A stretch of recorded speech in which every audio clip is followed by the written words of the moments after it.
दो विद्वान की कहानी। बहुत पुरानी बात है। एक गांव में दो लड़के रहते थे। एक का नाम ज्ञानवान और दूसरे का नाम बुद्धिमान था, लेकिन दोनों पढ़ने लिखने में बहुत कमज़ोर थे। दोनों के माता पिता उनको लेकर बहुत परेशान थे। उन्होंने ज्ञानवान और बुद्धिमान को अच्छी शिक्षा देने के लिए बनारस भेज दिया। ज्ञानवान और बुद्धिमान ने बनारस में कुछ वर्ष रहकर अध्ययन किया। अब दोनों ही अच्छी शिक्षा ग्रहण कर विद्वान हो चुके थे। विद्वान होने के साथ ही उनमें इस बात का घमंड भी आ गया था कि वे बहुत बुद्धिमान हैं। हर जगह दोनों ही अपने को अधिक श्रेष्ठ और दूसरे को नीचा दिखलाने पर प्रयत्न करते थे।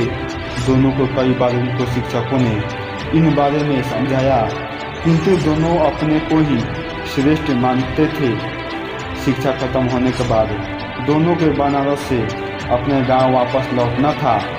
रास्ता बहुत लंबा था। चलते चलते उनको रात हो गई और उन्होंने एक गांव में अपना डेरा डाला। गांव के जमींदार को पता चला कि उनके गांव में बनारस के विद्वान आए हुए हैं। जमींदार साहब ने दोनों को विद्वान को रात्रि विश्राम और भोजन के लिए अपने घर आमंत्रित किया। ज्ञानवान और बुद्धिमान दोनों जमींदार के घर आ गए।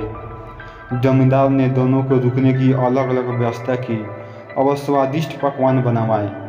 जमींदार पहले ज्ञानवान के पास गया और हाल चाल जाना।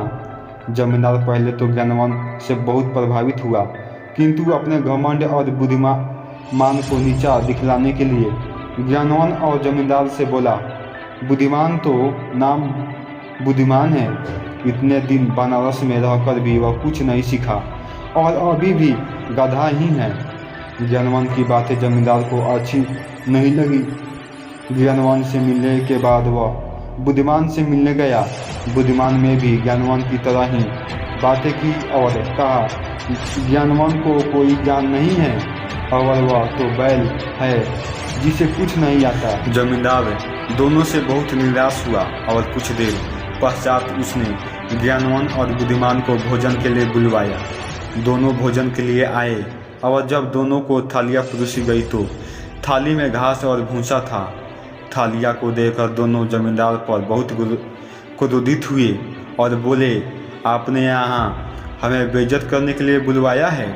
क्या हम कोई जानवर हैं जो आप हमें घास और भूसा खिला रहे हैं? जमींदार हाथ जोड़कर बोला, मान्यवर, आप विद्वान हैं और मेरे मेहमान हैं। मेरा उद्देश्य आपके बेइज्जती करनी नहीं है। आप दोनों ही विद्वान होकर एक दूसरे को बैल और गधा बोल रहे थे, इसलिए बैल और गधा का भोजन पसंद है।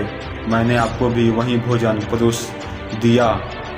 जमींदार की बात सुनकर ज्ञानवान और बुद्धिमान को अपनी गलती का एहसास हुआ और दोनों ने एक दूसरे से क्षमा मांगी और जमींदार को धन्यवाद दिया। जमींदार ने भी दोनों को स्वादिष्ट पकवान खिलाए और दोनों की खूब आदर भाव किया। शिक्षा कोई कितना ही बड़ी विद्वान क्यों ना हो जाए, अगर दूसरे को नीचे दिखलाने का प्रयत्न करता है तो उसे नीचा भी देखना पड़ता है। तो दोस्तों, यह कहानी आपको कैसा लगा? यदि यह कहानी आपको अच्छी लगी तो चैनल को अवश्य सब्सक्राइब कीजिएगा और एक लाइक अवश्य कीजिएगा। धन्यवाद दोस्तों।